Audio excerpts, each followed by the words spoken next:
स्वामी समर्थ. बाळा, देव आज तुम्हाला म्हणत आहे, मी तुमची प्रार्थना ऐकली आहे. मी तुझे अश्रू पाहिले आहे. तू खूप दुःखात आहेस. मला माहीत आहे तू काय करत आहेस. मी तुझ्यासमोर आलो आहे. आता चिंता करणं सोडून दे आणि हा संदेश शेवटपर्यंत ऐकत राहा. परमेश्वर असे देईल की तुला मागायला काहीच राहणार नाही. मला सर्व समजते, कारण मी अशा सर्व लोकांना पाहिलं आहे ज्याने त्यांच्या नोकऱ्या गमावल्या आहेत किंवा कोणाच्या तरी चुकीमुळे दुखापत झाली आहे. पुढच्या 12 तासात तुम्हाला प्रेम, धन, उत्तम आरोग्य लाभणार आहे. नेहमी लक्षात ठेवा, तुम्हाला चांगले दिवस बनवण्यासाठी वाईट दिवसांशी लढावे लागेल. आयुष्यात कोणतीही गोष्ट शाश्वत नसते, त्यामुळे स्वतःवर जास्त ताण घेऊ नका. कारण परिस्थिती कितीही वाईट असली तरी ती बदलतेच. गरजेपेक्षा जास्त संकटे देणारा माणूस कितीही मोठा असला तरी तो देवाच्या कृपेपेक्षा कधीही मोठा असू शकत नाही. विनाचा सर्वात मोठा स्रोत म्हणजे तुमचे विचार. त्यामुळे मोठा विचार करा. अडचणी फक्त चांगल्या लोकांवरच येत नाहीत, कारण त्या लोकांमध्येच उत्तम पार पाडण्याची क्षमता असते.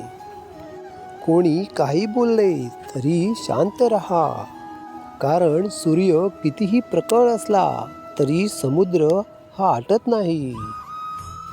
ज्याच्याजवळ तुमच्यासाठी काहीच किंमत नाही, तिथे थांबणे अयोग्य आहे. मग ते कोणाचे घर असो या कोणाच्या मनात. जेव्हा कोणी आपला हात, सोबत राहणे दोन्ही सोडतो, तेव्हा देव कोणाच्याही कोणाच्या रूपात आपले बोट धरायला पाठवतो. मनावर ताबा न ठेवणारे, त्यांचे मन त्यांच्यावर एखाद्या शत्रूसारखे वागते.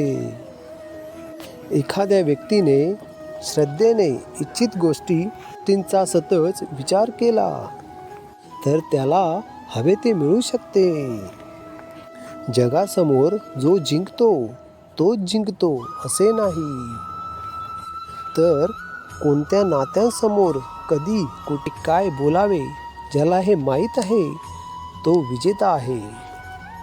जे बुद्धी सोडून भावनेने वाहत जातात त्याला कोणीही मूर्ख बनवू शकतो.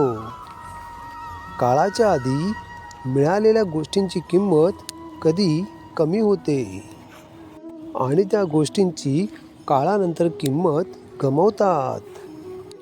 माणसाला त्याच्या कृतींच्या संभाव्य परिणामामुळे मिळणारे बक्षीस पाण्यात तरंगणाऱ्या बोटीप्रमाणे वादळ त्याला ध्येयापासून दूर घेऊन जाते.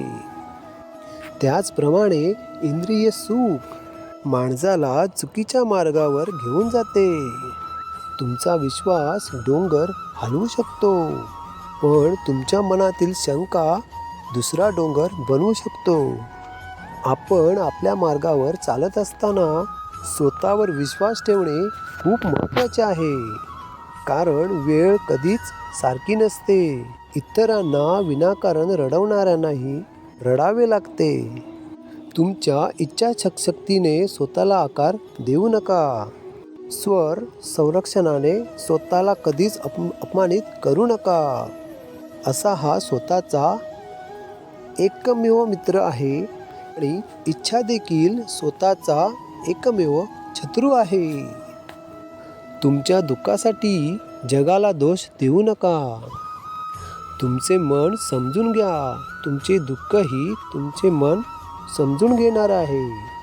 म्हणाल तर उठा आणि आपले कर्तव्य पूर्ण निष्ठेने करा. बाकी कदाचित देवावर सोडा. प्रत्येक दिवस हा चांगला नसतो.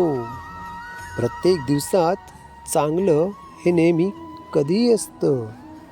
धीर धरा. तुम्हाला कधी कधी जीवनातून वाईट गोष्टीतून जावे लागते. रडणे.